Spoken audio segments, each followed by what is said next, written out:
چاہے وہ پچھلی کتابیں جیسے یہود و نصارہ کے پاس تورات اور انجیل آ چکی تھی وہ بھی اب ویلڈ نہیں ہے. جب تک ایمان قرآن اور ہمارے رسول پر نہیں لائیں گے وہ کامیاب نہیں ہو سکتے. یہودیوں اور عیسائیوں کے اندر بھی باہمی اختلافات کی وجہ سے فرقہ بندیاں آپس میں ہو چکی تھی، اور آج امت مسلمہ میں بھی اختلافات کی وجہ سے، حسد بخش اناد کی وجہ سے کئی گروہوں میں بڑھ چکی ہے امت. آیت 20 میں پھر بھی آپ صلی اللہ علیہ وسلم سے جھگڑے اگر کوئی تو کہہ دیں کہ میرے تابعداروں نے اللہ تعالیٰ کے سامنے اپنا سر تسلیم کر دیا ہے. یہ کون؟ اللہ تعالیٰ خود فرما رہے ہیں. اور اہل کتاب اور ان پڑھ لوگوں سے کہہ دیجئے کہ تم بھی اطاعت کرتے رہو. یعنی اہل کتاب میں پڑھے لکھے ہونے کے باوجود ان لوگوں نے کفر کیا نا، اسی لیے انہیں ان پڑھ کہا جا رہا ہے. یہ تو علم رکھتے تھے لیکن ایمان نہیں لانے کی وجہ سے انہیں ان پڑھ کہا جا رہا ہے. اور ایسا علم کا کیا فائدہ جو اس پر عمل نہ کیا جائے. اگر مان لیں تو ہدایت والے ہو جائیں گے، اور اگر انکار کریں گے تو اس کا گناہ ان پر ہی ہوگا. آپ کا کام صرف پیغام پہنچانا ہے. اللہ تعالیٰ سب دیکھنے اور جاننے والا ہے. آیت 21 کی تفسیر دیکھیں. جو لوگ اللہ تعالیٰ کی آیتوں سے کفر کرتے ہیں اور ناحق نبیوں کو قتل کر ڈالتے ہیں، اور جو لوگ عدل و انصاف کی بات کہیں انہیں بھی قتل کر ڈالتے ہیں، تو اے نبی انہیں دردناک عذاب کی خبر دے دیجیے. یعنی یہ کوئی خوشخبری نہیں ہے بلکہ عذاب کی خبر ہے. یہ تو اس سے ہر انسان کانپ جانا چاہیے. اہل کتاب کی سرکشی بغاوت اس حد تک پہنچ چکی تھی کہ صرف نبیوں کو ہی نہیں بلکہ ناحق کسی کو بھی جو دین کی طرف بلاتے تھے، رسولوں کی مدد کرتے تھے، ان سب کو قتل کر ڈالتے تھے. اور جو عدل انصاف کی بات کرتے تھے انہیں بھی قتل کر دیتے تھے. اور جو کوئی امر بالمعروف اور نہی عن المنکر کا فریضہ انجام دیتے تھے ان کی بھی بات نہیں مانتے تھے. تو دین کی تبلیغ کرنے والوں کا ذکر اللہ تعالیٰ یہاں نبیوں کے ساتھ فرما کر یہ واضح کر دیا کہ علماء دین کی عظمت و فضیلت کتنی ہے. تو آیت 20 اور 21 کو اگر آپ اور سے پڑھیں گے تو بنی اسرائیل نے 43 نبیوں کو ایک ہی وقت میں صبح کے وقت قتل کر دیا تھا، اور 170 ایماندار جو بھلائی کا حکم اور برائی سے روکتے تھے انہیں بھی قتل کر ڈالا تھا. تو وہی ان آیتوں میں ذکر کیا گیا. تو آیت 22 کی تفسیر میں دیکھیں. ان کے اعمال دنیا و آخرت میں غارت ہے اور ان کا کوئی مددگار نہیں. جب آپ صلی اللہ علیہ وسلم پر اللہ سبحانہ تعالیٰ نے قرآن نازل فرمائی جو تمام کائنات کے لیے ہے، تو آپ نے تمام بادشاہوں کو خطوط روانہ کیے اور دین اسلام کی دعوت دی، چاہے وہ عرب ہو یا عجم، اہل کتاب ہو یا اہل علم. اسی طرح آپ صلی اللہ علیہ وسلم نے فرض دین تبلیغ کا ادا فرما چکے. اب اس کے بعد جو ایمان لائے بغیر مر جائے وہ جہنمی ہے، اور جو ایمان لائیں گے وہ جنتی ہوں گے. تو جو سرکشی، غرور، تکبر اور خود پسندی کی بنا پر اللہ تعالیٰ کے عذاب کے مستحق دنیا میں بھی ہوئے اور آخرت میں ان کو جہنم کا دردناک عذاب دیا جائے گا. ان کے لیے اللہ تعالیٰ نے دردناک عذاب تیار کر کے رکھا ہے. تو ان کی دولت، اولاد، دوست، احباب، رشتہ دار، مال، کوئی ان کی وہاں سفارش کر سکیں گے نہ ہی کوئی مدد کر سکیں گے. آیت 23 میں کیا آپ نے نہیں دیکھا جنہیں ایک حصہ کتاب کا دیا گیا ہے وہ اپنے آپس کے فیصلوں کے لیے اللہ تعالیٰ کی کتاب کی طرف بلائے جاتے ہیں، پھر بھی ایک جماعت ان کی منہ پھیر کر لوٹ جاتی ہے. اس میں کیا فرما رہا اللہ سبحانہ تعالیٰ؟ مدینے کی یہودی ہے جن کی اکثریت قبول اسلام سے محروم رہی، اور وہ اسلام اور مسلمانوں کے خلاف سازشیں، مکر، چالیں چلتے رہتے تھے، اسی میں مصروف رہتے تھے.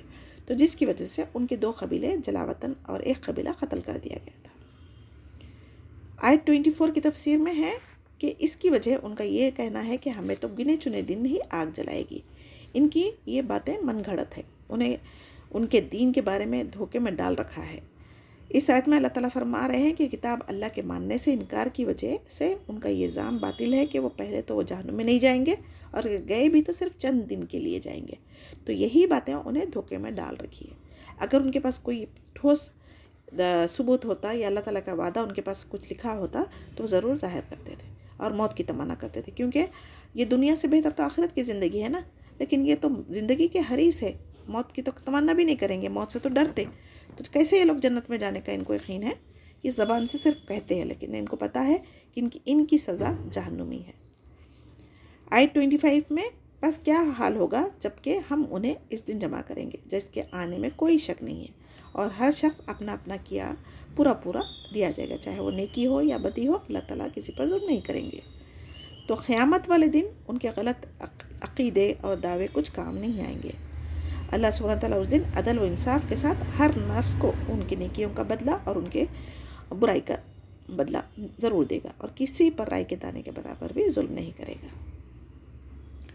آیت 26 آپ کہہ دیجئے، یعنی نبی کریم صلی اللہ علیہ وسلم کو ایک معنوں میں ان آیتوں میں تسلی دی جا رہی ہے، اور کہہ رہے ہیں کہ آپ کہہ دیجئے جو بھی آپ کی نافرمانی کر رہے ہیں ان سے آپ کہہ دیجئے، تو اے اللہ تمام جہاں کے مالک، تو جسے چاہے بادشاہی دے اور جسے چاہے سلطنت چھین لے، اور تو جسے چاہے عزت دے اور جسے چاہے ذلت دے، تیرے ہی ہاتھ میں ہے سب بھلائیاں، بے شک تو ہر چیز پر قادر ہے۔ اللہ تعالیٰ کیا فرما رہے ہیں اس میں؟ اے محمد صلی اللہ علیہ وسلم آپ اپنے رب کی تعظیم کے طور پر اس کا شکر ادا کریں، اللہ تعالیٰ کی بڑائی اور کبریائی بیان کریں۔ اللہ تعالیٰ نے نبوت کو بنی اسرائیل سے چھین کر عرب یعنی قریش قبیلے سے آپ صلی اللہ علیہ وسلم کو چن لیا، تو اللہ تعالیٰ جسے چاہے جو چاہے عطا کر سکتا، اللہ تعالیٰ جو چاہے کر سکتا، اس کو کوئی سوال بھی نہیں کر سکتا نا۔ تو اس آیت میں اللہ سبحانہ تعالیٰ کی بے پناہ قوت کا اظہار کیا گیا ہے، اور جسے چاہے دے سکتا، جسے چاہے عزت ذلت رسوائی جو کچھ چاہے وہ چھین بھی سکتا، دے بھی سکتا۔ تو ہماری زندگیوں میں بھی جو مسئلے ہوتے ہیں اسے قرآن حدیث کی روشنی میں اگر ہم اس کو حل کریں گے تو زندگی گزارنے کی ہر چھوٹی بڑی باتیں اللہ تعالیٰ نے قرآن میں بتا دیا نا، تو اس کے مطابق اگر ہم زندگیاں گزاریں گے تو اللہ تعالیٰ کو ہم راضی کر سکیں گے۔ آیت 26 پڑھ کر اللہ سبحانہ تعالیٰ سے دعا کرے تو احد پہاڑ کے برابر بھی اگر کسی کو قرضہ ہے تو اللہ تعالیٰ ادا کریں گے، کیونکہ اس میں اللہ تعالیٰ کی قدرت بیان کی گئی۔ اللہ تعالیٰ مالک ہے دونوں جہاں کا، اور اسی کے ہاتھ میں بادشاہت ہے، تو بادشاہ جو ہے نا اس کے پاس تو خزانوں کی کمی نہیں ہے، تو ظاہر سی بات ہے یہ دعا کے وسیلے سے آپ جو بھی مانگیں گے آپ کو دیا جائے گا۔ آیت 27 کی تفسیر میں اللہ سبحانہ تعالیٰ کیا فرما رہے ہیں؟ رات کو دن میں لے جانا، اور اللہ تعالیٰ ہی جان سے جاندار پیدا کرتا ہے، بے جان سے جاندار پیدا کرتا ہے، اور تو ہی جاندار سے بے جان پیدا کرتا ہے، جیسے کہ اللہ تعالیٰ بے شمار روزیاں دنیا والوں کو دے رکھی ہے اور جرین پرین جانوروں کو بھی دے رکھی ہے۔ اب اس میں کیا ہے؟ اللہ تعالیٰ دن اور رات، سورج اور چاند کی گردشوں کو اپنے قبضے میں رکھا ہے۔ کبھی دن بڑا ہوتا تو رات چھوٹی ہو جاتی، کبھی رات بڑی ہو جاتی تو دن چھوٹا ہو جاتا، اور جیسے نطفے سے مردہ جو ہوتا نا نطفہ، پھر اسے انسان زندہ نکالتا ہے، پھر مردے سے نطفہ نکالتا، پھر اسی طرح مردہ انڈے سے مرغی نکلتی، اور مرغی سے پھر زندہ مرغی سے پھر انڈا نکلتا۔ تو مردہ یہاں پر کافر لوگوں کو کہا گیا ہے، اور مومن زندہ ہے، یعنی مومن وہ ہے جو عقل و ہوش رکھ کے اللہ پر ایمان لانے سے وہ زندہ ہے، اور کافر وہ ہے جیتا جاگتا تو ہے لیکن اپنے اطراف کی نشانیاں بھی نہیں دیکھتا، اللہ تعالیٰ کو پہچانتا بھی نہیں، جو خالق کو نہیں پہچانا پھر وہ تو اندھا ہی ہے، مردہ ہی ہے۔ تو اللہ ہی جسے چاہے بے حساب روزی دیتا ہے اور جسے چاہے رزق میں کمی کرتا ہے، تو ہر چیز اللہ تعالیٰ کے حکم سے ہونے والی ہے، تو ایک پتا بھی اللہ کے حکم کے بغیر نہیں جھڑتا۔ تو ہم کبھی بھی ایسی چیزوں پہ یعنی نا امید نہیں ہو جانا کہ اگر اللہ تعالیٰ ہمیں کسی مصلحت کے تحت کوئی چیز اگر روک رکھا ہے تو ہم یہ آیت یاد رکھنا ہے کہ اللہ تعالیٰ جسے چاہے دیتا ہے، جسے چاہے کم کر کے دیتا ہے۔ تو اللہ تعالیٰ کی رضا پہ، اللہ تعالیٰ کی تقسیم پہ راضی رہنا اللہ تعالیٰ کو راضی کرنے کے لیے ضروری ہے۔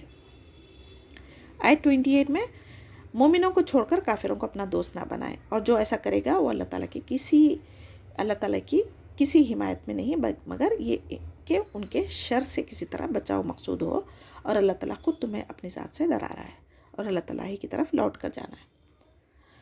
اولیاء سے کیا مراد ہے یہاں پر؟ ولی کی جمع کو اولیاء کہا جاتا ہے۔ تو ولی ایسے دوست کو کہتے ہیں جس سے دلی محبت ہو اور خصوصی تعلق ہو جاؤ، یعنی اپنی جان سے زیادہ ان کو چاہنا، اور دلی باتیں ان کو پرسنل باتیں، دلی باتیں ان کے ساتھ شیئر کرنا۔ تو اہل ایمان کا ولی اہل ایمان ہی ہو سکتا ہے۔ اس آیت میں مسلمانوں کو سختی کے ساتھ منع فرمایا گیا کہ کافروں سے گہری دوستی نہ کریں۔ آج ہم کافر ملکوں میں رہتے ہیں تو آپس میں دوستی، صلہ رحمی اور حسب ضرورت تجارتی لین دین کرنا جائز ہے، لیکن دلی باتیں، اپنے دل کے راز ان سے کبھی نہیں کرنا چاہیے۔ جو کافر مسلمان کے دشمن نہ ہو ان سے دوستی رکھ سکتا ہے تاکہ ان کے شر سے بچ سکے۔ یہ اجازت ان مسلمانوں کے لیے ہے جو کسی کافر حکومت میں رہتے ہیں، ان کے لیے کسی وقت اظہار دوستی کے بغیر ان کے شر سے بچنا ممکن نہ ہو تو وہ زبان سے ظاہری دوستی کا اظہار کر سکتے ہیں، اور جب کبھی آپ کے خلاف ان کو سازش کرنے کا موقع مل گیا یا آپ کی ان کی نہیں بنی تو آپ کے لیے آپ کی جو ویک پوائنٹ ہے نا اسی کا استعمال کرتے ہیں۔ تو اللہ تعالیٰ ہم سے زیادہ بہتر جاننے والا ہے کہ کون ہمارا ولی بننے کے قابل ہے اور کون ہمارا دشمن ہے۔ آیت 29 میں اللہ سبحانہ تعالیٰ فرما رہے ہیں خواہ تم اپنے سینوں کی باتیں چھپاؤ خواہ ظاہر کرو، اللہ تعالیٰ بہرحال جانتا ہے۔ آسمان اور زمین میں جو کچھ ہے اللہ تعالیٰ کو معلوم ہے، اللہ تعالیٰ ہر چیز پر قادر ہے۔ زمین کے تہ خانوں میں بھی اگر ہم کوئی چھپے ہوئے ہے، سمندر کے تہ خانوں میں چلے جائے، ہواؤں میں ہے ہم، اگر جہاں کہیں بھی ہو، کوئی چیز اللہ تعالیٰ کے علم سے دور نہیں ہے۔ ان سب پر اللہ تعالیٰ کی قدرت ہے، چاہے تو معاف کرے چاہے تو سزا دے۔ اللہ تعالیٰ کی قدرت سے ہر انسان کو ڈرنا چاہیے اور تقوی اختیار کرنا چاہیے۔ ممکن ہے اللہ تعالیٰ دنیا میں ڈھیل دے رہا ہے، مگر جب پکڑے گا تو پھر مہلت نہیں ملے گی۔ چاہے تو دنیا میں بھی پکڑ سکتا، چاہے تو آخرت کے دن پکڑے گا تو وہاں کوئی اس کی سفارش نہیں کر سکے گا۔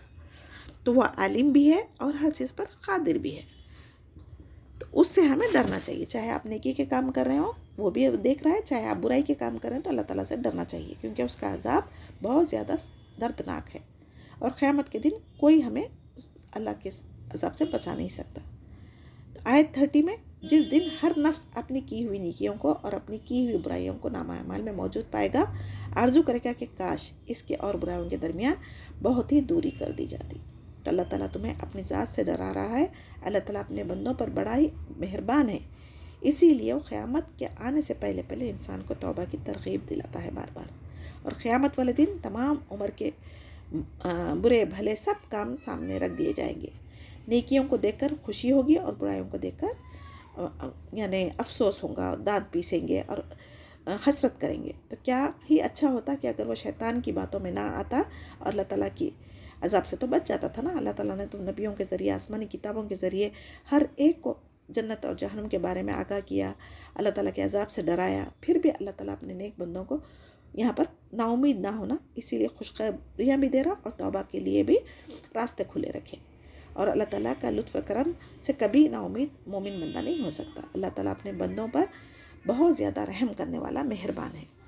تو جب بھی ہم سے کوتاہی ہو جائے نیکی میں، عبادتوں میں، یا کوئی گناہ کے کام سرزد ہو جائے تو ہمیں فوراً توبہ استغفار کر کے اللہ کو راضی کرنا چاہیے۔ آیت 31 کہہ دیجئے، اگر تم اللہ تعالیٰ سے محبت رکھتے ہو تو میری تابعداری کرو، اور خود اللہ تعالیٰ تم سے محبت کرتا ہے اور تمہارے گناہ معاف فرما دے گا، اور اللہ تعالیٰ بڑا بخشنے والا مہربان ہے۔ یہود اور نصارہ دونوں کا دعویٰ تھا کہ ہمیں اللہ سے اور اللہ تعالیٰ کو ہم سے بہت محبت ہے۔ بالخصوص عیسائی حضرت عیسیٰ علیہ السلام اور مریم علیہ السلام کی تعظیم و تکریم میں اتنا غلو کیا کہ انہیں درجہ الوہیت پر فائز کر دیا۔ اسی طرح اللہ تعالیٰ کی رضا و محبت چاہتے تھے، تو اللہ تعالیٰ فرماتے ہیں ان کے دعوے خود ساختہ ہے، اور بدعتوں سے اللہ تعالیٰ کی محبت اور رضا حاصل نہیں ہو سکتی۔ اس کا صرف ایک ہی طریقہ ہے کہ وہ میرے آخری پیغمبر محمد صلی اللہ علیہ وسلم پر ایمان لائے اور ان کی پیروی کرے۔ اگر حقیقت میں محبت الہی کا طالب ہے تو آپ صلی اللہ علیہ وسلم کے ذریعے یقیناً اللہ کی محبت حاصل کر سکتے، وہی کامیاب ہوگا اور اپنے دعوے میں سچا ہوگا، ورنہ جھوٹے ہیں اور ناکام رہیں گے دنیا میں بھی اور آخرت میں بھی۔ اگر دنیا میں اللہ تعالیٰ ان کے کچھ نیک اعمال کی وجہ سے ان کو کوئی رتبہ، شہرت، کامیابی اگر دے بھی دی تو آخرت کی کامیابی ناممکن ہے۔ آیت 32 یا ساری آیتوں میں اللہ تعالیٰ نبی کریم صلی اللہ علیہ وسلم کو مخاطب ہو کے کہہ رہے ہیں کہ کہہ دیجئے، آپ کہہ دیجئے، تو اللہ تعالیٰ اور رسول کی اطاعت کرو۔ اگر یہ منہ پھیر لیں تو بے شک اللہ تعالیٰ کافروں سے محبت نہیں کرتا۔ تو یعنی کتنی آیتوں میں اللہ تعالیٰ سے ڈرو کہا جا رہا ہے یہاں پر، اس کے باوجود بھی اگر کوئی عقل والا ہے تو وہ ضرور ڈرے گا، اگر جو بے وقوف ہے تو پھر آخرت کے عذاب کے لیے تیار ہونا چاہیے۔ تو اللہ تعالیٰ کی اطاعت کے ساتھ ساتھ رسول کی اطاعت کرنا بھی ضروری ہے، دونوں کی تاکید ایک ساتھ کی گئی ہے یہاں پر۔ اب نجات اگر ہم چاہتے تو اللہ اور رسول کی اطاعت میں ہی نجات ممکن ہے، ورنہ کفر کی وجہ سے اللہ تعالیٰ جہنم میں ان کو ڈالے گا۔ اللہ تعالیٰ کافروں کو نہیں پسند کرتا نا، چاہے وہ اللہ کی محبت اور خلق کے کتنے ہی دعوے کر لے اور زبان سے کتنا ہی کہہ لے، لیکن ان کے دلوں کا حال اللہ سے چھپا ہوا نہیں ہے۔ تو حدیث کے منکرین اور اتباع رسول صلی اللہ علیہ وسلم کی نافرمانی کرنے والوں کے لیے اس آیت میں سخت وعید بیان کی گئی ہے، کیونکہ یہ اپنے انداز سے بدعتیں کرتے ہیں اور لوگوں کو اس میں راغب کرتے ہیں، جیسے یہاں پر کفر سے تعبیر کیا گیا۔ تو ہر دین میں جو اسلام میں اللہ تعالیٰ نے شریعت میں نازل نہیں کیا وہ ایجاد کرنا، چاہے نیک کام کیوں نہ ہو جائے، وہ بدعت ہے۔ ہر بدعت گمراہی کی طرف لے جاتی۔ آیت 33 کی تفسیر میں اللہ تعالیٰ کیا فرما رہے ہیں؟ تمام جہاں کے لوگوں میں سے آدم علیہ السلام کو اور نوح علیہ السلام کو، ابراہیم علیہ السلام کے خاندان اور عمران کے خاندان کو اللہ تعالیٰ نے نبوت کے لیے خاص لوگوں کے لیے منتخب کر لیا تھا۔ انبیاء علیہ السلام کے خاندانوں میں 2 عمران ہوئے، ایک حضرت موسیٰ اور حضرت ہارون علیہ السلام کے والد، اور دوسرے مریم علیہ السلام کے والد، اور مریم علیہ السلام کے والدہ کا نام حنا تھا۔ دوسرے عمران کے خاندان کو بلند درجہ حضرت مریم علیہ السلام کی اور ان کے بیٹے حضرت عیسیٰ علیہ السلام کی وجہ سے حاصل ہوا تھا۔ تو اس آیت میں اللہ تعالیٰ مزید 3 خاندانوں کا تذکرہ فرمایا ہے جن کو اللہ تعالیٰ نے اپنے وقت میں جہاں والوں پر فضیلت دی تھی۔ ان میں کون تھے؟ سب سے پہلے حضرت آدم علیہ السلام، جنہیں اللہ نے اپنے ہاتھ سے خود بنایا تھا اور اپنی طرف سے روح پھونکی تھی، اور ان کی تعظیم میں فرشتوں کو سجدہ کرنے کا حکم دیا تھا، اور انہیں اللہ تعالیٰ نے علم سکھایا تھا، جنت میں ان کو رہنے کے لیے مکان دیا تھا، اور پھر ان کی دل جوئی کے لیے ان کی پھسلی سے ہوا کو بنایا تھا، جس سے پھر انہیں زمین میں بھیج دیا گیا، جس میں اللہ تعالیٰ کی بہت ساری حکمتیں تھیں۔ اس کے بعد حضرت نوح علیہ السلام، انہیں اس وقت رسول بنا کر بھیجا گیا جب لوگوں نے اللہ تعالیٰ کو چھوڑ کر بتوں کو معبود بنا لیا تھا۔ یعنی حضرت آدم علیہ السلام کے بعد پہلی بت پرستی جب شروع ہوئی وہ حضرت نوح علیہ السلام کے زمانے میں تھی، تو انہیں بھی طویل عمر عطا کی گئی تھی۔ وہ 950 سال تبلیغ کا کام کیے تھے۔ چند افراد کے سوا کوئی ایمان نہیں لائے تھے۔ کشتی بنانے کا جب اللہ نے حکم دیا تو انہوں نے اللہ تعالیٰ کے حکم کی تعمیل کی، تو لوگ ان کا مذاق اڑانے لگے تھے، تو آپ کی بدعا سے اہل ایمان کے سوائے دوسرے تمام لوگ غرق ہو گئے تھے طوفان میں، تو جن میں ان کے بیٹے بھی شامل تھے۔ تو حضرت نوح علیہ السلام اپنے بیٹے کو کفر کی وجہ سے نہیں بچا سکے، تو آج کے پیر و مرشد ہم جیسے انسانوں کو کیسے فائدہ پہنچائیں گے؟ سوچنے والی بات ہے۔ تو حضرت نوح علیہ السلام کے بیٹے یہی تھا نا کہ میں بڑے پہاڑ پہ اونچے جوتے پہاڑ پہ چڑھ جاؤں گا، میرے کو پہاڑ بچا لے گا سمجھے تھے، لیکن اللہ کا جب عذاب آیا تو اللہ تعالیٰ جسے چاہے ایمان کی وجہ سے بچا سکتا اور باقی سب کو تباہ و تارج کر دیتا۔ اب ان کے بعد حضرت ابراہیم علیہ السلام کو فضیلت دی گئی تھی۔ ان میں تمام انبیاء و رسول کا سلسلہ قائم رہا، کئی پیغمبر آپ ہی کی نسل سے آئے۔ کائنات کے سب سے افضل حضرت محمد مصطفیٰ صلی اللہ علیہ وسلم بھی حضرت ابراہیم علیہ السلام کے بیٹے، حضرت ابراہیم علیہ السلام کے 2 بیٹے تھے نا، اسحاق اور اسماعیل، تو حضرت ابراہیم علیہ السلام کے بیٹے حضرت اسماعیل علیہ السلام سے ہمارے نبی کریم صلی اللہ علیہ وسلم نبی بنائے گئے۔ آیت 34 میں یہ سب آپس میں ایک دوسرے کی نسل سے ہے، اللہ تعالیٰ سنتا اور جانتا ہے۔ نبیوں کی اولاد سے بھی نبی پیدا ہوئے، اور ہر نبی دین وحدانیت میں ایک دوسرے کے معاون تھے اور مددگار تھے۔ ہر نبی کی دعوت کیا تھی؟ توحید کی دعوت تھی، اور توحید کی دعوت کی تبلیغ کرتے تھے، اور شرک سے بچنے کا ہر قوم کے لوگوں سے حکم دیا کرتے تھے۔ لیکن جو نافرمانی کر کے رسولوں کو ناحق کے قتل کیے، ان کا کیا حشر ہوا اور آخرت میں کیا ہونے والا ہے، ہم بار بار ان آیتوں میں پڑھ چکے۔ جب عمران کی بیوی نے کہا، اے میرے رب، میرے پیٹ میں جو کچھ ہے اسے میں نے تیرے نام آزاد کرنے کی نظر مانتی ہوں، تو میری طرف سے قبول فرما، یقیناً تو خوب سننے والا اور پوری طرح جاننے والا ہے۔ اس آیت میں مریم علیہ السلام کی والدہ نظر مانگی تھی، کیونکہ ان کے پاس بچے نہیں تھے، جو بھی بچے ہوتے تھے یا تو فوت ہو جاتے تھے یا ان کو بچے نہیں تھے، اللہ علم، تو جو بھی ہوگا میں اللہ تعالیٰ کے گھر کی خدمت کے لیے میں اس کو وقف کر دوں گی۔ اور ان کی کوئی اولاد ہی نہیں تھی، تو شاید انہوں نے اس لیے منت مانگی تھی کہ اگر شاید میں اللہ کے گھر کی خدمت کے لیے مگر ایک اولاد کو دے دوں گی تو اللہ تعالیٰ مجھے اور اولاد سے نوازے گا۔ اللہ علم ان کا کیا انٹینشن تھا، اور نہ ہی ان کو کوئی اولاد آگے ہونے کی امید تھی، کیونکہ ان کا حمل جب تھا اس وقت وہ بیوہ ہو چکی تھی۔ تو اللہ سبحانہ وتعالیٰ ان کی اس نظر کو قبول کیا اور حضرت مریم کو عبادت کے لیے خاص کر لیا۔ آیت 36 میں جب لڑکی پیدا ہوئی تو کہنے لگی کہ پروردگار مجھے تو لڑکی ہوئی، اللہ تعالیٰ خوب جانتا تھا، اللہ تعالیٰ خود پیدا کرنے والا ہے نا، تو اللہ تعالیٰ خوب جانتا تھا کہ اس کو لڑکی ہوئی یا لڑکا ہوا۔ تو انہوں نے پریشانی کیا ظاہر کی تھی، لڑکا لڑکی جیسا نہیں ہو سکتا اور لڑکی لڑکے جیسی نہیں ہو سکتی۔ تو اللہ تعالیٰ نے کہا تم اس کا نام نظر مانے تھے نا، تو وہ نظر پوری کرو، تو میں نے اس کا نام مریم رکھا، میں اسے اور اس کی اولاد کو شیطان مردود سے تیری پناہ میں دیتی ہوں۔ جو کوئی اپنی اولاد کو یہ آیت پڑھ کے دم کرے، آیت سورہ آل عمران کی 36 آیت پڑھ کے دم کرے، انشاءاللہ ان بچوں کو اللہ سبحانہ تعالیٰ کی توفیق سے حفاظت میں آ جائیں گے وہ، اور شیطان ان کو نہیں چھین سکیں گا۔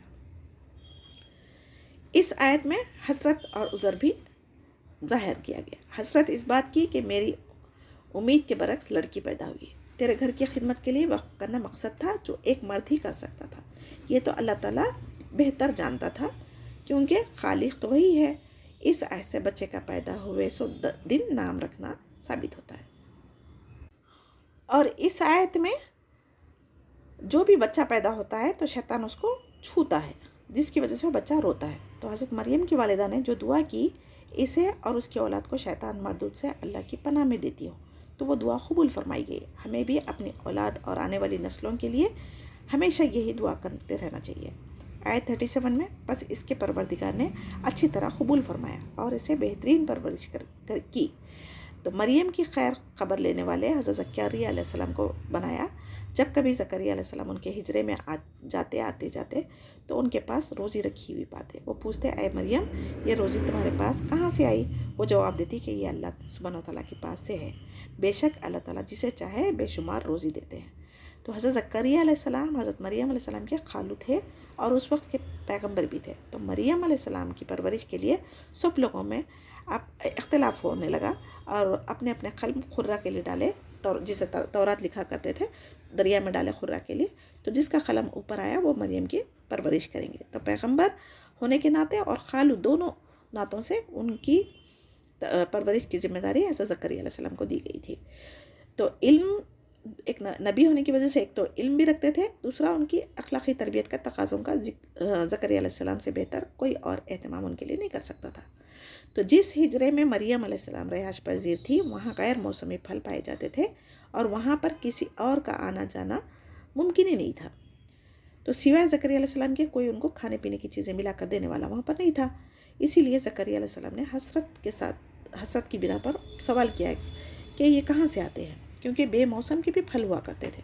تو حضرت مریم نے کہا اللہ سبحانہ تعالیٰ کی طرف سے. گویا مریم کی کرامت نہیں تھی, یہ اللہ تعالیٰ کی طرف سے معجزہ تھا. تو یہ کسی نبی کے ہاتھ پر ظاہر ہو تو اسے معجزہ کہتے ہیں اور کسی ولی کے ہاتھ پہ ظاہر ہو تو اسے کرامت کہتے ہیں. تو یہ معجزے میں اور کرامتوں میں فرق ہے. تو یہ دونوں برحق ہے, ان کا صدور اللہ کے حکم اور اس کی مشیت سے ہوتا ہے. نبی یا ولی کے اختیار میں یہ بات ہرگز نہیں ہے کہ وہ اپنی مرضی سے اب جب چاہے معجزے اور کرامت دکھا سکے. تو اہل بدعت اولیاء کی کرامتوں سے عوام کو شرکی عقیدوں میں مبتلا کر دیتے ہیں اور یہ اصل شیطان کی چالیں ہیں. تو معجزات اور کرامت اس بات کی دلیل ہے کہ یہ حضرات اللہ تعالیٰ کی بارگاہ میں خاص مقام رکھتے ہیں, مگر ان کے پاس کائنات میں تصرف کرنے کا کوئی اختیار نہیں دیا گیا ہے. تو بیت المقدس کی مسجد سلیمانی میں حضرت مریم علیہ السلام کی پرورش ہوئی تھی. آیت 38 میں اس جگہ زکریا علیہ السلام نے اپنے رب سے دعا کی. جیسے ہی انہوں نے دیکھا بن موسم کے پھل مریم کے پاس آ رہے ہیں تو انہوں نے فوری دل میں خیال آیا اولاد کا. تو انہوں نے دعا کیا اے میرے پروردگار مجھے اپنے پاس سے پاکیزہ اولاد عطا فرما, بے شک تو دعا کو سننے والا ہے. حضرت زکریا علیہ السلام نے جب دیکھا حضرت مریم علیہ السلام کے پاس بن موسم کے پھل موجود ہوتے تو ان کو بھی ایک دل میں ایک طلب ہوئی اولاد کی. ان کے بوڑھے ہونے کے باوجود اور ان کی بیوی بانجھ ہونے کا علم ان کو تھا, اس کے باوجود ناممکن طلب تھی اولاد کی. نہایت پوشیدگی سے کرنے لگے. اللہ تعالیٰ کے لیے کسی چیز کی کرنے کے لیے اسباب کی ضرورت نہیں ہوتی, صرف کن کہنا ہو جاتا. تو یہ یقین تھا ان پہ, اللہ سبحانہ تعالیٰ پر یقین تھا زکریا علیہ السلام کے. تو اس کے بعد اللہ تعالیٰ نے کیا فرمایا, بس فرشتوں نے انہیں آواز دی جبکہ وہ ہجرے میں کھڑے نماز پڑھ رہے تھے کہ اللہ تعالیٰ نے تجھے یحییٰ کی یقینی خوشخبری دیتا ہے جو اللہ تعالیٰ کے کلمے کی تصدیق کرنے والا ہے, سردار ہے, ضابطہ نفس ہے اور نبی ہے, نیک لوگوں میں سے. تو زکریا علیہ السلام نماز پڑھ رہے تھے, فرشتوں نے بیٹے یحییٰ کی خوشخبری دی. تو اللہ سبحانہ تعالیٰ کے کلمے کی تصدیق سے مراد حضرت عیسیٰ علیہ السلام کی تصدیق ہے. گویا حضرت یحییٰ علیہ السلام اور حضرت عیسیٰ علیہ السلام سے بڑے ہوئے. تو دونوں خالہ زاد تھے اور ایک دوسرے کی تائید کی. سید کے معنی سیدن کے معنی سردار کے ہیں, حصوراً کے معنی ہیں گناہوں سے پاک. تو جب یہ خوشخبری دیتے انہوں نے کیا کہا آیت 40 میں, کہنے لگے اے میرے رب میرے ہاں بچہ کیسے ہوگا, میں بالکل بوڑھا ہو گیا اور میری بیوی بانجھ ہے. فرمایا اسی طرح ہوگا, اللہ تعالیٰ جو چاہے کرتا ہے. یعنی ایک دیکھیے انسان کو ایک لاشعوری طور پہ اللہ تعالیٰ کی وحدانیت پر, اللہ تعالیٰ کی قدرت پر یقین تھا. دل سے تو ان کی دعا نکل گئی, جب اس کی خوشخبری دی گئی تو پھر انہیں یقین نہیں آ رہا تھا کہ اسباب تو ظاہری نہیں ہے. تو لیکن اللہ تعالیٰ کیا فرما رہے ہیں کہ اللہ تعالیٰ کے لیے اسباب کی ضرورت نہیں ہے. بن موسم کے جب پھل دے سکتا, بن موسم کے اللہ تعالیٰ جو چاہے کر سکتا. تو اسی لیے کسی کی عمر زیادہ ہونے سے ان کو بچے نہیں ہوتے، بلکہ جو کہا جاتا نا، یہ بھی ہم نہیں کہہ سکتے. اللہ تعالیٰ ینگ جنریشن کو بھی جو شادیاں کم عمر میں ہو جاتی ہیں ان کے پاس بھی اولاد نہیں ہو سکتی، اور کسی کی لیٹ ہونے کے باوجود بھی بنا کسی علاج وغیرہ کے اولاد ہو سکتی. تو اللہ تعالیٰ کی قدرت میں کوئی عمل دخل نہیں دے سکتا. جب حضرت عیسیٰ علیہ السلام کو نبوت عطا کی گئی تو اس کی تصدیق کرنے والے سب سے پہلے شخص حضرت یحییٰ علیہ السلام ہی تھے. تو یہ اللہ سبحانہ تعالیٰ کی پیشن گوئی جو تھی نا وہ پوری ہو گئی. تو حضرت زکریا علیہ السلام کو بیٹے کی خوشخبری کے ساتھ پھر ان نبوت کی بھی بشارت دی گئی تھی. تب زکریا علیہ السلام کو خیال پیدا ہوا کہ ظاہری اسباب تو اس کا ہونا محال تھا، لیکن خدا کے ہاں بچہ دینا چاہے جو چاہے دینا وہ اسباب کا محتاج نہیں ہے. اللہ تعالیٰ کا امر سب سے بڑا ہے. تو جب کبھی انسان کسی چیز سے مایوس ہو جاتا، نا امید ہو جاتا، تو وہ کفر کی طرف لے کر جاتی. تو ہمیں اللہ پر توکل ہونا چاہیے. اسباب کی ضرورت کے بغیر بھی وہ دینے پر قادر ہے. ہم اسباب اختیار کر سکتے اور اللہ پر توکل کر کے دیکھیں، جب چاہے جو چاہے اللہ تعالیٰ کر سکتا. اس آیت میں 2 معنی ہیں نا. سید کے معنی حلیم، بردبار، متقی، عبادت گزار، پرہیزگار، عالم دین میں سب سے زیادہ افضل، جسے غصہ اور غضب مغلوب نہ کر سکے، یہ مطلب ہے. اور حصور کا مطلب جس میں شہوت کا پانی نہ ہو اور عورتوں کی رغبت نہ رکھتے ہو. آیت 41 میں جو حضرت زکریا علیہ السلام نے اللہ تعالیٰ سے کہا کہ اے میرے پروردگار اس کے لیے کوئی نشانی مقرر کر دے، تو فرمایا نشانی یہ ہے کہ 3 دن تک تو لوگوں سے بات نہ کر سکے گا، صرف اشارے سے سمجھائے گا. تو یہ اپنے رب کے ذکر کثرت سے کر اور صبح و شام اس کی تسبیح بیان کر. تو بڑھاپے میں معجزانہ طور پر جب اولاد کی خوشخبری سنائی گئی تو وہ اتنے خوش ہو گئے، خوشی میں اتنا اضافہ ہو گیا، اور انہوں نے اللہ سبحانہ تعالیٰ سے نشانی مانگی. تو اللہ تعالیٰ نے فرمایا 3 دن تک تو لوگوں سے بات نہیں کرے گا. یعنی زبان ہوتے ہوئے بھی اس کی قوت گواہی اللہ تعالیٰ بند کر دیا، اور تم خاموشی سے اللہ تعالیٰ کا ذکر کثرت سے تسبیح تحلیل کرنے کا حکم دیا گیا. یعنی جب کبھی اللہ تعالیٰ کی نعمت دی جاتی، جب اللہ سبحانہ تعالیٰ کا کثرت سے ذکر کرنے کا اس آیت میں حکم ہے. لیکن ہمارا کیا ہے معمول، جب کبھی گھر میں خوشی آ جاتی تو خوشی میں اتنا ہم مشغول ہو جاتے کہ فرض نماز ہی نہیں پڑھتے. تو صبح شام اللہ تعالیٰ کی کثرت سے تسبیح کرنے کا تو سوال نیک لوگوں کو ہی آ سکتا. ہم جیسے گناہگار تو جب بھی اللہ کی نعمتیں ملتی ہم تو اللہ تعالیٰ کی نافرمانی میں لگ جاتے. یہ سب شیطان کی چالیں. اللہ تعالیٰ ہمیں اس سے بچائے رکھ. اور اللہ تعالیٰ کیا فرما رہے ہیں، اللہ سبحانہ تعالیٰ کی صبح و شام تسبیح کریں تاکہ اس نعمت الہی کا تجھے جو ملنے والی ہے اس کا شکر ادا کریں. تو اس آیت میں ہمیں بہت زیادہ سوچنے والی بات ہے. اللہ تعالیٰ نے سبق دیا ہے کہ جب کبھی اللہ تعالیٰ ہماری مرضی کے مطابق ہماری ہماری دعائیں قبول فرماتا، ہمیں نعمتوں سے نوازتا ہے، تو اسی حساب سے ہمیں اللہ کا شکر کثرت سے کرنا چاہیے. ویسے بھی اللہ تعالیٰ کی نعمتیں ہمارے پر بہت ساری ہے، اس کا بھی شکر ہم ادا کر ہی نہیں سکتے. لیکن جب آپ کی مطلوبہ چیز آپ کو مل جائے تو اللہ تعالیٰ کا شکر اور زیادہ کرنا چاہیے. اکثر لوگ نکاح نہیں ہوتا، بچے نہیں ہوتے تو منتیں مانگتے، دعائیں کرتے، روزے رکھتے، سب کچھ کرتے. جب یہ چیزیں مل جاتی، شادی ہو جاتی یا کہیں کسی کو اولاد ہو جاتی، تو پھر اس میں اتنا بزی ہو جاتے کہ اللہ تعالیٰ کے فرائض بھی بھول جاتے. تو ایسا کرنے سے بچنا چاہیے. آیت 42 کی تفسیر میں جب فرشتوں نے کہا اے مریم اللہ تعالیٰ نے تجھے برگزیدہ کر لیا اور تجھے پاک کر دیا اور سارے جہاں کی عورتوں میں سے تیرا انتخاب کر لیا. تو حضرت مریم کا یہ شرف و فضل ان کے اپنے زمانے کے اعتبار سے ہے، کیونکہ حدیث میں 4 عورتوں کو کامل قرار دیا گیا. تو حضرت مریم علیہ السلام، دوسرا حضرت آسیہ جو فرعون کی بیوی تھی، اور تیسری حضرت خدیجہ رضی اللہ تعالیٰ عنہ، اور چوتھی حضرت عائشہ رضی اللہ تعالیٰ عنہ. اور عائشہ رضی اللہ تعالیٰ عنہ کے بارے میں کہا گیا ہے کہ ان کی فضیلت دیگر تمام عورتوں پر ایسے ہے جیسے سرید کی تمام کھانوں پر فوقیت حاصل ہے. اور ابن کثیر اور ترمذی کی روایت میں ہے حضرت فاطمہ رضی اللہ تعالیٰ عنہ جو نبی کریم صلی اللہ علیہ وسلم کی بیٹی ہے، ان کو بھی فضیلت والی عورتوں میں شامل کیا گیا ہے. اور اللہ عالم یہ 4 ہے یا 5 ہے، اللہ عالم. اور یہ سرید یعنی گوشت کے شوربے میں بھیگی ہوئی روٹی، یہ عرب لوگوں کی مرغوب غذا تھی. آیت 43 کی تفسیر دیکھیں. اے مریم تو اپنے رب کی اطاعت کر اور سجدہ کثرت سے کر، رکوع کرنے والوں کے ساتھ رکوع کر. تو حضرت مریم علیہ السلام نے خشوع خضوع کے ساتھ اللہ تعالیٰ کی عبادت نماز میں مشغول رہا کرتی تھی. اس کے باوجود اللہ تعالیٰ نے ان کو حکم دیا ہے. اس آیت میں اللہ تعالیٰ نے فرشتوں کے ذریعے حضرت مریم کو خبر دی، تو انہوں نے ان کی عبادت کی کثرت، ان کی دنیا سے بے رغبتی، ان کی شرافت اور شیطانی وسواس سے دوری کی وجہ سے کی. تو اپنے قرب خاص کا درجہ عنایت اللہ تعالیٰ نے فرمایا تھا. تو مریم علیہ السلام اتنا اپنے آپ کو عبادت میں مشغول رکھا کرتی تھی کہ لمبے رکوع لمبے سجدے کرنے والی تھی، اور جس کی وجہ سے ان کے ٹخنوں پر ورم آ جاتا تھا۔ آج ہمارے سجدے کیسے ہیں دیکھیں۔ تو اللہ تعالیٰ نے بھی پھر ان کو عبادت کی وجہ سے اپنا خاص بندوں میں شامل کر لیا۔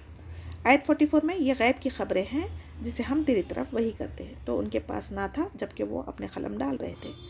تو مریم علیہ السلام کو ان میں کون پالے گا اور ان کی پرورش کون کریں گے، جب آپس میں جھگڑا کر رہے تھے، جب تو ہمارے نبی کریم صلی اللہ علیہ وسلم نہیں تھے، اور نہ ہی نبی کریم صلی اللہ علیہ وسلم عالم الغیب ہے۔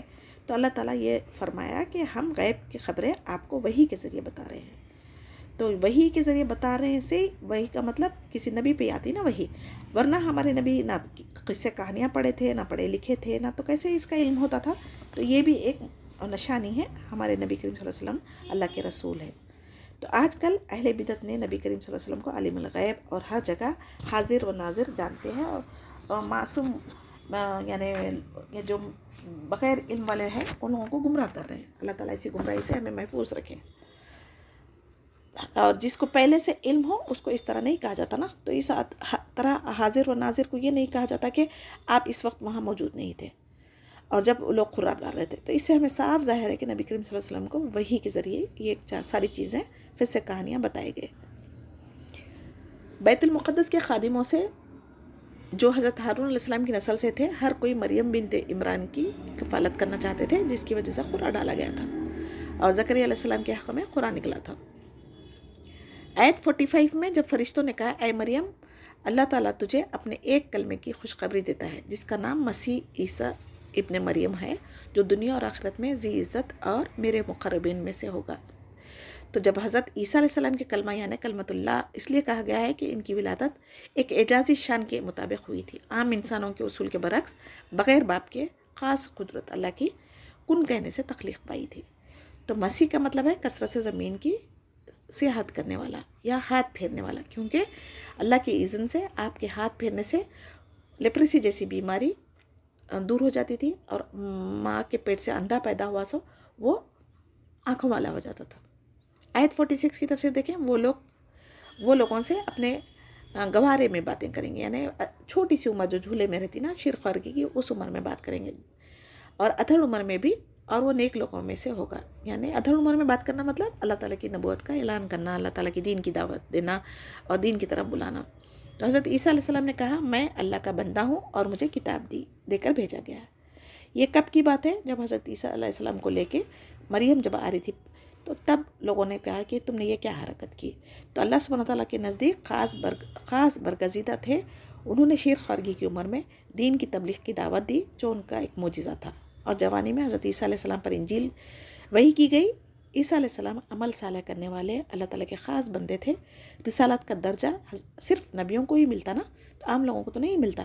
تو نبی کریم صلی اللہ علیہ وسلم سے پہلے جو حضرت عیسیٰ علیہ السلام آئے تھے، ان کے اوپر اللہ تعالیٰ نے انجیل نازل فرمائی تھی، ان کی ایک شریعت تھی، اور ان کی قوم نے قتل کرنا، سولی دینا چاہا تھا۔ اسی وجہ سے اللہ تعالیٰ نے ان کو آسمانوں پہ اٹھا لیا، قیامت سے قریب وہ دوبارہ دنیا میں آئیں گے اور اپنی طبعی موت مریں گے، لیکن اپنی شریعت پر عمل نہیں کریں گے، لیکن ہماری جو قرآن مجید ہے، آخری نبی حضرت محمد مصطفیٰ صلی اللہ علیہ وسلم کی شریعت پر ایمان بھی لائیں گے اور اسی پر عمل کریں گے۔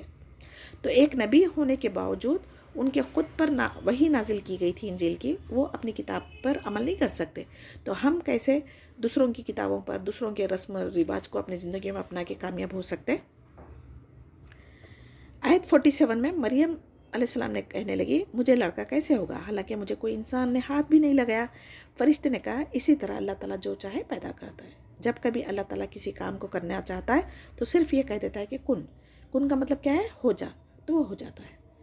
تو مریم علیہ السلام کا تعجب بجا تھا، لیکن قدرت الہی کے لیے کوئی مشکل بات نہیں تھی، بغیر اسباب کے جو چاہے پلک جھپکتے وہ کر سکتا۔ تو اللہ تعالیٰ ہمارے جو پریشانیاں ہیں، جو مشکلیں ہیں، اولاد کی پریشانی ہے، جاب کی پریشانی ہے، صحت کی پریشانی ہے، جو بھی ہے، ہم اللہ سبحانہ تعالیٰ سے دعا دل سے مانگ کے تو دیکھیں، اللہ تعالیٰ کن کہنے سے ہم پہلے سے بھی زیادہ صحت مند ہو سکتے، پہلے سے بھی زیادہ ہماری اولاد ہماری فرما بردار ہو سکتی، پہلے سے بھی زیادہ ہم جو بھی مانگ رہے ہیں اس میں اللہ تعالیٰ برکت دے سکتا۔ اور بچپن میں معجزوں کے طور پر بات کرنے والے 3 بچوں کا ذکر کیا گیا ہے، ایک تو حضرت عیسیٰ علیہ السلام تھے، دوسرا جریج، اور تیسرا ایک اسرائیل عورت کا بچہ، یہ سب بنی اسرائیل سے تعلق رکھتے تھے۔ اس کے علاوہ صحیح مسلم میں ہے اصحاب الاخدود کے قصے میں بھی ایک شیرخوار کا بچہ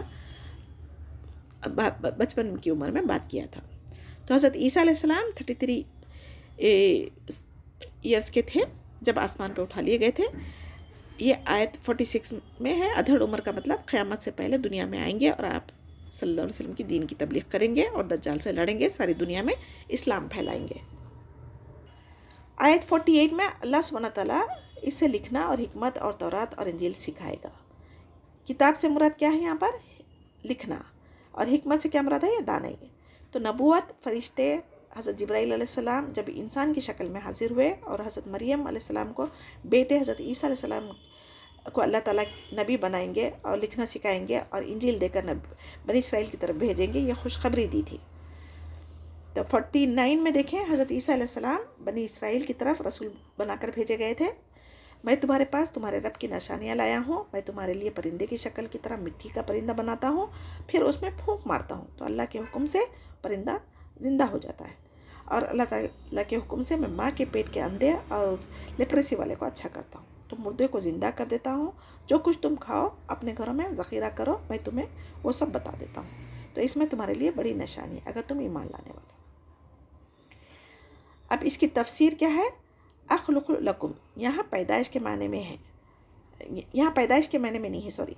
تو اس پر تو اللہ تعالیٰ ہی قادر ہے کیونکہ وہی خالق ہے۔ یہاں ظاہری صورت بنانے کی ہے، دوبارہ باذن اللہ کہنے کا مطلب اللہ تعالیٰ کے حکم سے۔ تو اس کا مقصد صرف یہی ہے کہ کوئی شخص غلط فہمی کا شکار نہ ہو جائے کہ میں خدائی صفات یا اختیارات کا حامل ہوں۔ نہیں، میں تو اللہ تعالیٰ کا عاجز بندہ ہوں اور رسول ہوں، جو کچھ میں کر رہا ہوں یہ ایک خاص اللہ تعالیٰ کی طرف سے معجزہ ہے۔ ہر نبی کو حالات کے مطابق اللہ تعالیٰ نے معجزے دیے تھے تاکہ نبی ہونے کی صداقت ظاہر ہو جائے۔ تو حضرت موسیٰ علیہ السلام کے دور میں جادوگری کا دور چل رہا تھا، تو انہیں لاٹھی اور بیت یزا کا معجزہ عطا فرمایا تھا، جس کے سامنے بڑے بڑے جادوگر اپنا جادو نہ دکھا سکے تھے، اللہ تعالیٰ پر ایمان لا چکے تھے۔ تو حضرت عیسیٰ علیہ السلام کے دور میں طب کا چرچا تھا، تو انہیں مردہ کو زندہ کرنے کا، ماں کے پیٹ کے اندھے کو بینائی عطا کرنے کا اور لیپریسی جیسے مریض کو اچھا کرنے کا، یہ معجزے ان کو عطا کیے گئے تھے تاکہ ان کی صداقت ظاہر ہو جائے۔ اور محمد صلی اللہ علیہ وسلم کے دور میں شعر و ادب اور فصاحت بلاغت کا دور تھا، تو چنانچہ انہیں اللہ سبحانہ تعالیٰ نے قرآن جیسا فصیح و بلیغ پر اعجاز کلام عطا فرمایا تھا، جس کی نظیر آج تک کوئی پیش نہیں کر سکا اور نہ قیامت تک کوئی یہ ایکسیپٹ کر سکتا کہ وہ قرآن کی ایک آیت کی طرح بھی بنا کر لے کر آ سکے۔ تو حضرت عیسیٰ علیہ السلام مٹی لے کر پرندے کی شکل بنا کر اس میں اللہ کے حکم سے پھونک مارتے تھے اور وہ زندہ ہو کر اڑ جاتا تھا۔ تو حضرت عیسیٰ علیہ السلام کے ایک معجزہ یہ بھی تھا کہ کچھ گھر سے کھا کر جو کچھ کھا کے آتے تھے وہ بھی اللہ کے حکم سے بتا دیتے تھے، اور جو کچھ گھر پہ باقی رکھ کر آتے تھے وہ بھی بتا دیتے تھے۔ تورات کے بھی حافظ تھے، یہود پر کچھ چیزیں حرام کی گئی تھی، اختلاف کی بنا پر ان کی سزا تھی، وہ تو اس کو حلال فرمایا۔ تو اللہ تعالیٰ کو ایک ماننا اور اس کی عبادت کرنا ہر نبی کی دعوت تبلیغ امت کے لیے کی گئی تھی۔ آیت 50 میں تورات کی تصدیق کرنے والی جو میرے سامنے ہے، اور میں اس لیے آیا ہوں کہ تم تم پر وہ چیزیں حلال کرو جو تم پر حرام کر دی گئی تھی، اور میں تمہارے پاس اللہ تعالیٰ کی نشانی لایا ہوں، اس لیے تم اللہ تعالیٰ سے ڈرو اور میری فرما برداری کرو۔ تو موسیٰ علیہ السلام پر جو نازل کردہ تورات کی تصدیق کی اور بعض چیزیں جو بطور سزا ان پر حرام کر دی تھی اللہ تعالیٰ نے، وہ چیزیں ان کے علماء کے ذریعے سے حرام کی گئی تھی نا، تو اللہ تعالیٰ نے اس غلطی کی وجہ سے جو گناہ انہوں نے کیا تھا، حرام کیا سو چیزوں کو، حضرت عیسیٰ علیہ السلام نے اس غلطی پر توبہ کرنے کی وجہ سے، ازالہ کرنے کی وجہ سے انہیں وہ حلال قرار اللہ کے حکم سے دیا تھا۔ آیت 51 میں یقین مانو میرا اور تمہارا رب اللہ ہی ہے، تم سب اسی کی عبادت کرو، یہی سیدھی راستہ ہے۔ تو اس آیت میں بھی صرف اور صرف اللہ تعالیٰ کی عبادت کرنے میں اور اللہ تعالیٰ کے سامنے ذلت و عاجزی کا اظہار میں تم دونوں برابر ہے، اس لیے سیدھا راستہ صرف یہ ہے کہ اللہ تعالیٰ کی عبادت کرے اور اس کے ساتھ کسی کو شریک نہ ٹھہرائے۔ آیت 52 میں مگر جب حضرت عیسیٰ علیہ السلام نے ان کا کفر محسوس کر لیا تو کہنے لگے اللہ تعالیٰ کی راہ میں میری مدد کرنے والا کون ہے؟ حواریوں نے جواب دیا کہ ہم اللہ تعالیٰ کی راہ میں مدد کریں گے آپ کی، تو ہم اللہ تعالیٰ پر ایمان لائے اور آپ کو گواہ رکھتے ہیں کہ ہم آپ کی تابعداری کریں گے۔ یعنی ایسی گہری سازشیں اور مشکوک حرکتیں جو کفر یعنی حضرت عیسیٰ علیہ السلام کی رسالت کا انکار پر مبنی تھی، بہت سے نبیوں نے اپنی قوم سے تنگ آ کر ظاہری اسباب کے مطابق اپنی قوم کے بادشاہ اور لوگوں سے مدد طلب کی تھی نا، تو اسی طریقے سے حضرت عیسیٰ علیہ السلام نے بھی طلب کی تھی.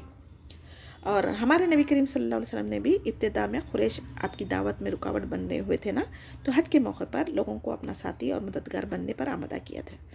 تو اس پر انصار نے لبیک کہا تھا. آپ صلی اللہ علیہ وسلم نے فرمایا تھا کہ ہر نبی کا کوئی مددگار خاص ہوتا ہے اور میرا مددگار زبیر رضی اللہ تعالیٰ عنہ ہے. آیت 53 میں دعا ہے، اے ہمارے پالنے والے، ہم تیری اتاری ہوئی وحی پر ایمان لائے، یعنی آسمانی کتاب پر، چاہے وہ قرآن ہو، تورات ہو، انجیل ہو، اور ہم نے تیرے رسول کی پیروی کی، بس تو ہمیں گواہی دینے والوں میں لکھ دے.